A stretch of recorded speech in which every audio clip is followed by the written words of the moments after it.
Well, as the US-China trade war intensifies, soybeans and rare earths have emerged as the flashpoints in the high-stakes geopolitical standoff, with China halting American soybean imports and tightening control over rare earth exports. President Trump has responded with sharp rhetoric and strategic pressure.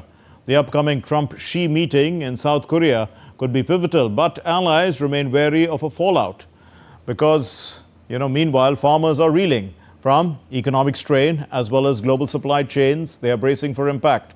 Here's the report.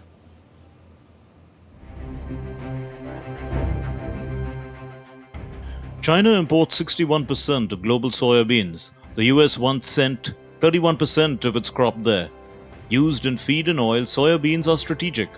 In response to US tariffs, China stopped buying from the US, turning to Brazil and Argentina instead. US farmers now face low prices, high costs, and drought-driven hardship. One of the things I want is China's going to buy soybeans. I want China to stop with the fentanyl. Very, normal things. I don't want them to play the rare earth game with us. But you want them to, but do you think they will make a deal on soybeans? I do believe, because otherwise I'm not going to make a deal. No, I want them to buy. Our farmers have been boycotted by China as a negotiating point. I don't want that. Our farmers are great, and in particular our soybean farmers, and I want them to start buying soybeans at least in the amount that they were buying before, and I believe they'll be able to do it. China produces 70% of rare earths and processes 90%, giving it global control.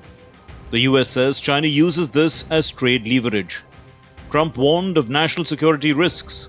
China now restricts items with over 0.1% rare earth magnets, even if made abroad, affecting electronics, EVs, and machinery.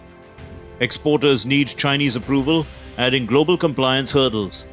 And so you see many of the allies sort of caught in a trap where they both want the US and China to come to some kind of deal, but they're all very concerned about their exposure to the consequences of that deal, because I think the general perception is Donald Trump, the Trump administration in Washington, is out for itself.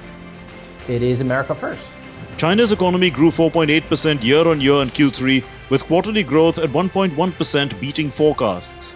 Momentum is fading due to property woes, weak spending, and trade tensions. The Trump-Xi meeting at the APEC summit in South Korea October 29 to November 1 is still scheduled, despite tariff and export disputes. The summit may mark a shift in US-China ties.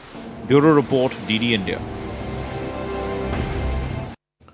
Well, Professor Manoj Pant, economist and former director of the Indian Institute of Foreign Trade, is with us. Happy Diwali, Professor Pant. Now, can China tag items with 0.1% rare earths? Is it even feasible? It's not really the 0.1%. The issue is really not just the rare earths. It's just that somehow, I don't know, maybe they were far thinking, they actually have worked out the best way of processing rare earths. It's not as if no one else has rare earth, but no one else processes them. I think 80% of processing happens in China. So first of all, I don't see how they will work out 0.01%, 0.02. I think it's very simple. They will not export rare earth to any country which they are having a major trade fight, which is the US, and that's basically it. And they will open it to others, and with others they will also use that rare earth as a bargaining thing, that if you work it out, if you work at something with USA on this, then we will not take this player. So it's a simple case of using the back, supply chain effect on the back. So yes, you can implement, but it's not 0.01 is just a number, right? Okay. They will not export it all. Fine. But, how quickly can other geographies develop competence to supply rare earths? We just know that the Australians and the US have got together. Australia, Brazil, Canada all seem to have potential. Russia probably has potential. From whatever I've read, even if you have the rare earths, the processing of the rare earth to convert it into the kind of electronic things like magnets that you need can take a couple of years. But I don't think you are only looking at China on the supply side. Remember, and I think I wrote that article today in the Express or something, you see, China has a big problem. They are suffering for a very severe demand recession. They don't have enough people, their population declining too. Well, it's not rising. Secondly, they've all invested in real estate, and the real estate is really bleeding right now. So they're trying to boost consumer demand, but they don't have enough domestic consumer demand. So what are they doing? They have to export. What are they trying to do? If not US, will export elsewhere. But the other countries have their own problems. Like we are not letting Chinese goods because of our own domestic industry. So remember, it's a question of who blinks first. Why is this so important for China? Because if the export compression lasts too long and recession domestically lasts too long, then their own political system may not survive. Because their political system depends on delivering economic benefits through the export market. That's how it's been working. Remember in 1980, China was nowhere. Right. Today, they're the second largest economy in terms of global demand. If they've gone to something, obviously people on the ground have gained a lot. Now the process will reverse. So they've got to be able to keep that demand going. The Europeans don't have enough demand. Indeed. Neither do we. Nor are we going to let the exports come to us. What about our own sector? The same problem. So it's a question of who blinks first. True. But if we look at it between the US and China, since it's a trade war, let's see, the US doesn't seem to be on a strong wicket. I mean, it appears that way. China doesn't need the soyabeans that the US is trying to push on it. And the US definitely needs Chinese rare earths. So what more can the US do? No, US can do one thing. Remember one thing, the Chinese also need the US demand. Question is, how long will the internal system survive? Same thing. It's a very interesting game. Same thing. How long can Trump avoid the effect? So Trump is concerned not just about rare earths. Believe me, let me mention one thing about rare earths. I think China is making a mistake. Same thing the Middle East countries did in the 70s. Within 10 years or 8 years, people found alternative to oil in terms of either conservation or big cars or insulation. And remember, let me give you one number in case your viewers don't know. In 1979, the price of oil was $32 a barrel. In 91, it came down to $12 a barrel in nominal terms. Think of how much real wealth was lost by the Middle East.